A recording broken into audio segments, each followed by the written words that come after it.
I challenge filmmakers actually.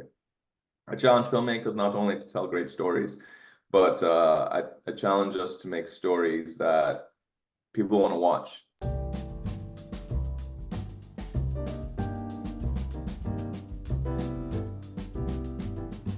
Hi, my name is Andrew Reid. I'm originally from Kingston, Jamaica. I migrated to the US when I was 10 years old, and I lived in Miami and various other cities in Florida before migrating over uh, to California. Oh, I'm in. There are 2 doors out of this room. Yeah, so Noche del Infierno has a very interesting history because it was originally a story that was pitched as a part of Film Independence Project Involve, which is a program that champions diverse filmmakers from different backgrounds to come together to make a short film. And I was selected on the directing track, and I was working with my writer, Yesenia, at the time. And we came up with the idea for Noche del Infierno. But unfortunately, when we were going through this program together, it was COVID year, 2020. And there was restrictions on how many people we could have on set. And because I think there's about 5 or 6, no, there's about seven actors in the short. That was too many for Noche del Infierno. So the program ended up scrapping the short. But Jasenia and I fell so in love with the material that we had to tell it. So shortly after, we fundraised and we brought the story to life. My personal connection to the story, though, is, even though I'm originally from Jamaica, mi abuela is from Cuba. And I have a bunch of Cuban cousins, and I have this whole piece of my heritage that, is Latino, but I never really had a connection to it outside of my grandma. And when I told her that I was making Noche del Infierno and a short film within the Latino community, I mean, it lit her face up. And my grandma was turning 100, and I just knew I had to make this film. So that's what drew me to it. And I thought the sorority was for Latinas, not low-rent Beckys. Latin is an ethnicity, not a race. Yeah, so, Noche del Infierno is a story about 4. There's 4 sorority pledges who are going through a Hell Night. And, to those who are not familiar with Hell Night is a ritual evening in, Greek lore. So like fraternities and sororities. And usually they go through hazing processes. And, these hazing processes can be something childish, could be something fun and silly like a game night, or in some cases, it can be something more severe. And in the case of my short film, they go through this ritual in the basement, and it becomes magical realism. And it actually, this test starts to transform them, and they have to, it helps them to figure out their true identity. And it teaches them to come together as sisters to overcome the night. We're the same blood. Penelope, move your lazy ass! We should do this together. I don't make friends with the help. Yeah, so Penelope could have been part of the sisterhood.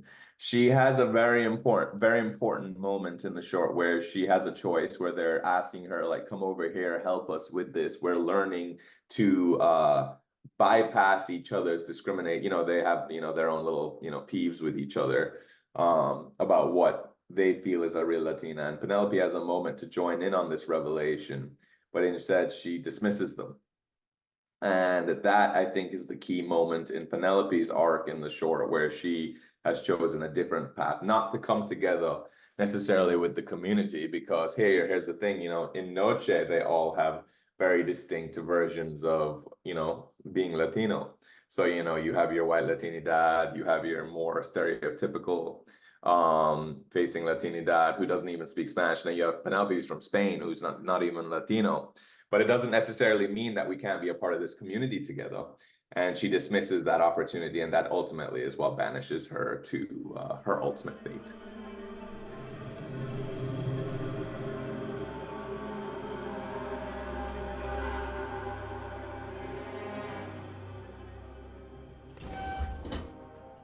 good question. Do I have a favorite? I would ask this favorite shot.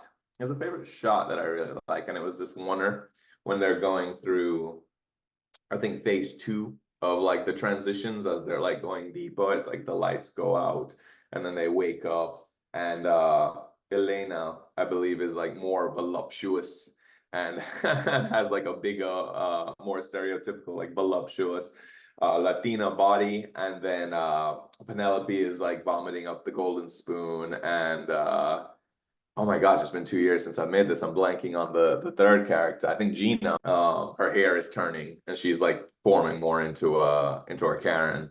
And it just is one take, and we went through the girls, and I remember really enjoying getting that shot.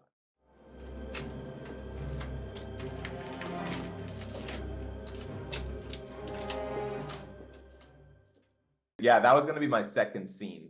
That I did really, and that getting that shot at the end was not easy. What we did was we actually shot all the girls in the basement, and then we just digitally imposed all of them together.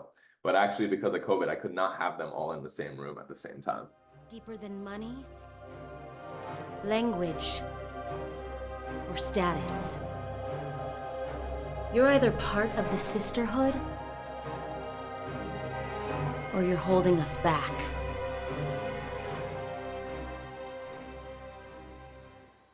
I think identity is such a personal, and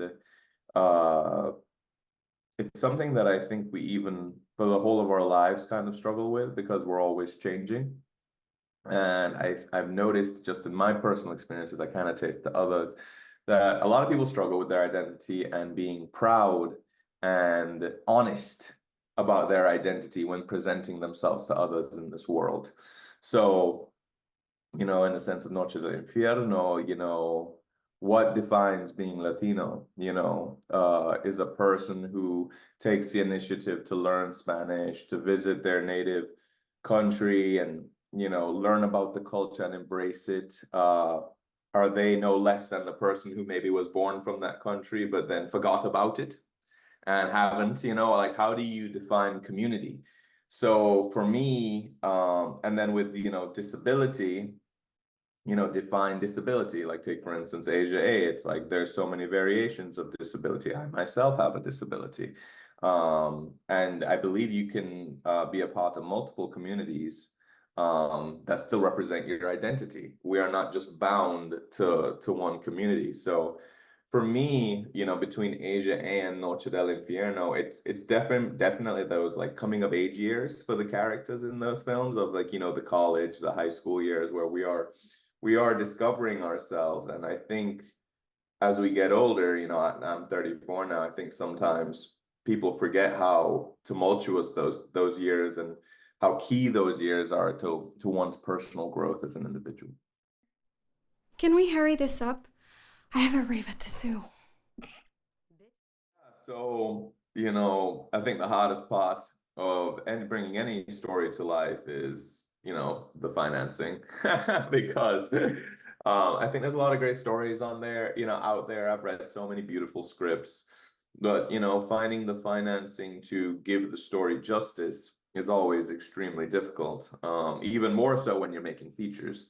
So that being said, with the short, we had some VFX, we had some practical effects that we wanted to play with. I always thought, like, tonally, when I was going to play with like the horror comedy, like I wanted it to be kind of like a Beetlejuicy, kind of hocus pocusy kind of like a tone to it. And that being said, both of those films use a lot of practical effects.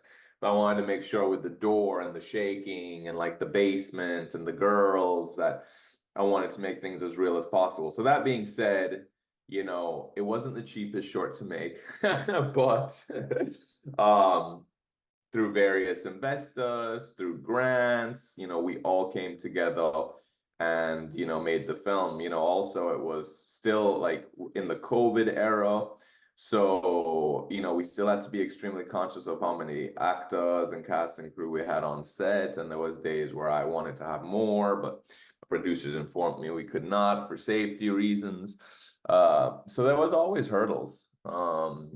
But I think, you know, for me, what always makes me feel good and excited about the process of the story, you know, I love the story so much. And I think it's a story that I haven't really seen before. And I think it's a story that a lot of people can relate to outside of the Latino community about identity and being true to yourself and defining one's origins. And you know, that always just kept me pushing through whatever hurdles we came through. But definitely the biggest one is always finding financing. Oh, so now you shy, huh? This isn't us. We're freshmen pledging a sorority. Yeah, so I mean, I'm pitching the feature to studios right now. You know, I have two amazing writers who I'm working on the feature film with, and we have a take, you know, we have a fully fleshed out treatment written, and you know, it's a story that I'm still extremely passionate about telling. And you know, I think, you know, especially in the short, it was just only the beginning. Always knew that the short was a proof of concept to a larger story. And it's the same thing. It's, you know, finding a producer or an investor who can join the team and help bring the story to life. Congratulations, chicas. Welcome to the sisterhood. Please exit behind me and thank you for pledging Omicron Lambda Theta. Yeah, I think I actually have a new short film that I just finished 2 or 3 months ago that I actually just submitted to Cuentas for this year. It's another story within the world of the Latina and disabled communities, and yeah, I'm really excited about that one as well. The writer V of Noche del Infierno, and I partnered again to tell this story, and it's another one that we're really excited about. And even though it's very much a drama, it has suspense and thriller elements, and is a story within the disabled community that I have yet to see, that I'm really excited about bringing to life, even in a larger format outside the short.